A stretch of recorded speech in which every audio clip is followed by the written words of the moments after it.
Hi students, I am Ranjit Pradhan, your mathematics teacher, your motivator. তো আজকে আমরা vector নিয়ে আলোচনা করব। ভেক্টরে মূলত আজকে ডট প্রোডাক্ট, ক্রস প্রোডাক্ট নিয়ে আলোচনা করব। তো সাপোজ আমরা যদি এরকম একটা ভেক্টর নিই, যে ভেক্টরটা ও এ বরাবর কাজ করছে। সাপোজ আমরা একটা ভেক্টর নিলাম স্মল এ ভেক্টর, যেটা ও এ বরাবর কাজ করছে, আর একটা ভেক্টর নিলাম ও B vector.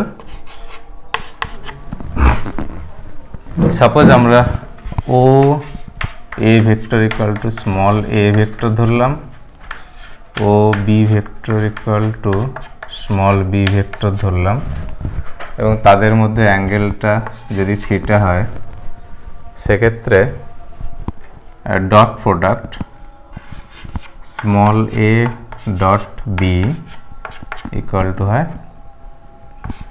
Mod A mod B cos theta. Okay, তো এ আর বি দুটো ভেক্টর, তাদের মধ্যে ডট প্রোডাক্ট হচ্ছে গিয়ে mod A mod B cos theta. তো সাধারণত দুটো ভেক্টর কোয়ান্টিটির মধ্যে গুণটা দুটো ভাবে হয়, একটা হচ্ছে ডট প্রোডাক্ট আর একটা হচ্ছে ক্রস প্রোডাক্ট। তো এখানে ডান দিকটা মড এ ভেক্টর, এটা হচ্ছে একটা scalar quantity, mod B vector এটা একটা স্কেলার কোয়ান্টিটি, কস থিটাটাও স্কেলার কোয়ান্টিটি। তার জন্য ডান দিকের পুরো টার্মটা স্কেলার কোয়ান্টিটি হওয়ার জন্য এ ডট বি মানে ডট প্রোডাক্ট সবসময় একটা স্কেলার কোয়ান্টিটি দেয়। তার জন্য আমরা অনেক সময় ডট প্রোডাক্টকে বলি scalar product between two vectors. Okay, তাহলে এটা আমাদের ডট প্রোডাক্টের ফর্মুলা, এ ডট বি সমান mod A mod B cos theta. B dot এটাকে আমরা তাহলে লিখতে পারি mod B mod A cos theta. যেহেতু এরা সিম্পল প্রোডাক্ট ফর্মে আছে, তো mod B mod A cos theta equal to mod A mod B cos theta. তাহলে আমরা লিখতে পারি A vector dot B vector equal two B vector dot A vector. তাহলে এটাকে আমরা বলতে পারি যে ডট প্রোডাক্ট কমিউটেটিভ লটাকে মেনে চলে।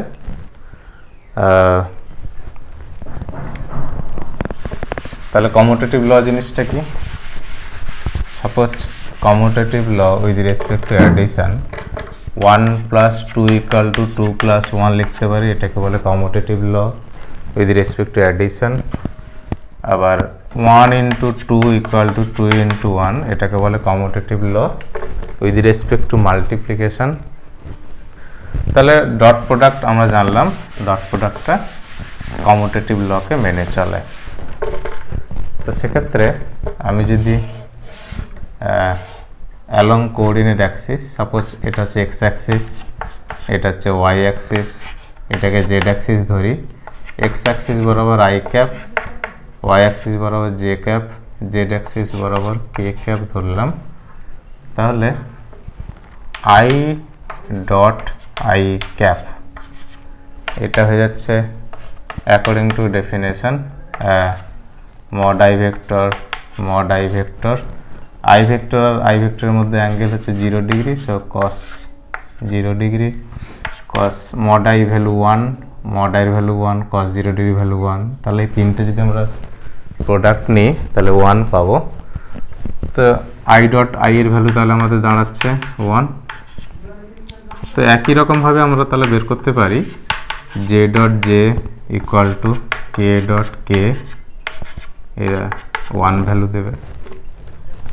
তাহলে আমরা জানলাম আই ডট আই সমান 1, জে ডট জে সমান 1, কে ডট কে সমান 1।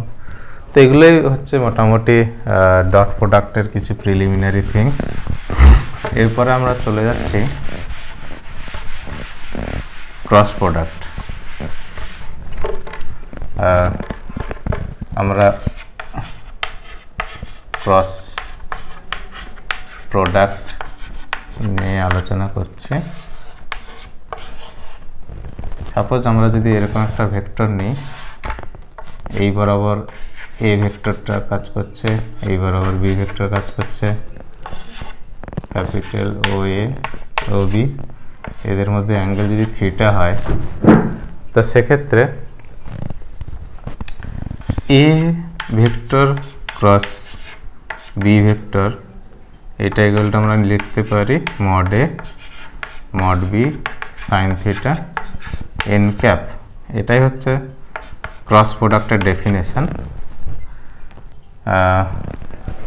এদিকে ডান দিকে mod A scalar quantity, mod B scalar quantity, sine theta scalar quantity, N cap vector quantity, তার জন্য ডান দিকের পুরো টার্মটাই হচ্ছে ভেক্টর কোয়ান্টিটি। তো এই জন্য আমরা ক্রস প্রোডাক্টটাকে অনেক সময় বলি ভেক্টর প্রোডাক্ট, যেহেতু ক্রস প্রোডাক্ট আমাদের ভেক্টর কোয়ান্টিটি দেয়, তাহলে এটাকে অনেক সময় আমরা বলি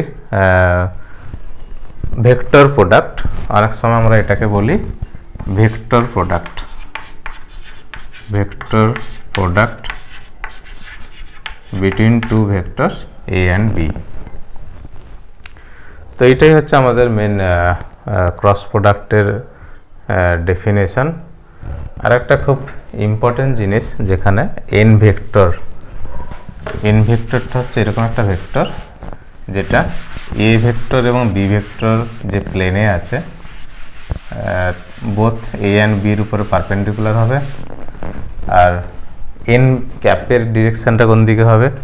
যদি আমরা এ থেকে বি এর দিকে একটা রাইট হ্যান্ড স্ক্রু কল্পনা করি, তো এই রাইট হ্যান্ড স্ক্রুয়ের ডিরেকশানটা যেদিকে হবে, মানে আপওয়ার্ড ডিরেকশান, তাহলে ওই এন ক্যাপের ডিরেকশানটা ওই দিকেই হবে। যদি সাপোজ আমরা এরকম